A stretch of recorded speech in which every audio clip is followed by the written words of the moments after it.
There now follows a ministerial broadcast from the Prime Minister. It was at this point the world went to shit. The coronavirus is the biggest threat this country has faced for decades, and this country is not alone. All over the world we're seeing the devastating impact of this invisible killer. And so tonight I want to update you on the latest steps we're taking to fight the disease and what you can do to help.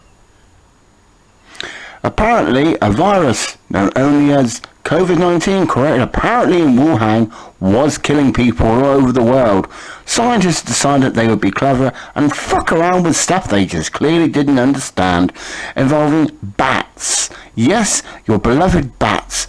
Once upon a time, Batman was a loved superhero as he used to beat the shit out the Joker. Now, Batman has decided that he's going to turn evil and has decided to go and poison over 1 million people worldwide. As this found out later on, the DNA would be destroyed and the virus would infect people, making them ill or killing them. People couldn't cope. The country decided to lock down because they just did not understand what the fuck was going on. People decided to invest in toilet roll bulking buying, and nobody actually really had the shits unless they had diarrhea. But there was one thing people didn't consider. Okay, don't worry, we'll let people go on holiday, we'll let people in from America, Iraq, Australia and everywhere else. And we won't put them in lockdown measures or turn to quarantine. So, we get to the present March. Lockdown at the moment. We've just discovered the well bad news and we can't do nothing, mate. We've got to sit here and be bored. Chelsea, mate! Pass me a drink, mate! Alright, mate. Got to be bored. Legend. But we can drink, mate. We can drink. That's one of the few things we can do, kind of thing. It was at this point me and Chelsea come up with this brilliant idea. Let's care for an elderly person. Yes, the lovely old age pensioners we call geriatrics. We decided that we would become a carer to a nearby elderly pensioner and look after him.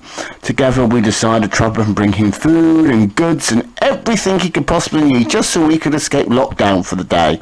This went really, really well until Chelsea decided that she couldn't cope anymore with the fact that she couldn't get sex and decided to break lockdown, leaving poor old me, mate, on my own to deal with it all. Yes, just me on my own for the next 2 months. Torture, stuck with nothing. I then met up with Beth, who decided that we would hang out for a bit, and then, well, things got a bit boring. The world went back to normal, or what you would class as normal, and then shit just went back to its old self again. So pretty much everything went the way it did, and then we were placed in the second lockdown and shit was going to start again. But this time I wasn't going to sit there and let it stop me. I had an absolutely brilliant plan to get out of it.